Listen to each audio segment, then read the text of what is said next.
এবারের বৈশাখের আনন্দ ছুঁয়ে গেছে কারাগারের বন্দি জীবনেও। বর্ষবরণের শোভাযাত্রা এবং সাংস্কৃতিক আয়োজন সহ নেওয়া হয় নানা উদ্যোগ। কারা কর্তৃপক্ষ জানান, কারারক্ষী এবং বন্দীদের মাঝে আন্তরিকতা বাড়াতেই এমন উদ্যোগ, যা নতুন বাংলাদেশের জন্য এক আনন্দের বার্তা। বসুন্ধরা ডায়াপেন্ট এখন আরো উন্নত। এই hot air through top sheet দ্রুত শোষণ করে সোনামণিকে দেয় কোমল অনুভূতি। পুরনো বছরের গ্লানি ভুলে নতুন বছরকে বরণে আয়োজনের কমতি ছিল না কারা কর্তৃপক্ষের।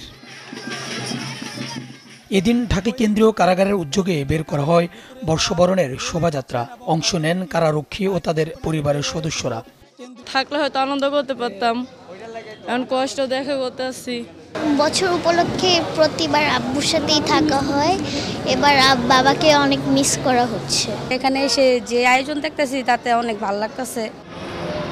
পহেলা বৈশাখে বন্ধুদের অনেকের সাথে দেখা করতে যান স্বজনরা। অতিথির মতোই স্বাগত জানানো হয় তাদের। গরম থেকে খানিকটা স্বস্তি দিতে তুলে দেওয়া হয় হাত পাখা। কারা ফটকে আঁকা হয় আলপনা। শিশুদের জন্য ছিল বৈশাখী বিনোদন। আলহামদুলিল্লাহ, অনেক ভালো লাগছে। আমি অনেক খুশি যে এই রেলিটা করে 5 আগস্টের পরে আমরা নতুন একটা বাংলাদেশ পেয়েছি, সেখানে আমাদের খুব ভালো লাগছে। অনেক ভালো লাগছে, কারণ এরকম ভাবে কখনো দেখা হয়নি। আসামিদের সাথে একসাথে ভাগাভাগি করে নেওয়া উৎসব। কারাগারের ভিতরেও কারাবন্দীদের নিয়েছিল বিশেষ আয়োজন। বিশেষ খাবারের পাশাপাশি ছিল সাংস্কৃতিক পরিবেশনা। রাখবো নিরাপদ, দেখাবো আলোর পথ, এই মূল মন্ত্রকে শানিত করার জন্য কেন্দ্রীয় কারাগারগুলো কারাবন্দীদেরকে নিয়ে বিভিন্ন উৎসব পালন করছে ভিন্ন আমেজে। এবারের নববর্ষ তার ব্যতিক্রম নয়। এবারের নববর্ষকে ঘিরে ঢাকা কেন্দ্রীয় কারাগারে কারাবন্দীদেরকে নিয়ে এবং স্টাফদেরকে নিয়ে আয়োজন করা হয়েছে ভিন্ন রকম আনন্দের।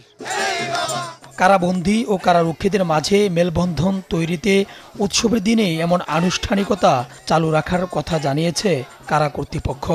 আমাদের নতুন বাংলাদেশে নতুন কর্মস্থল সৃষ্টি করবে তাদের মাঝে।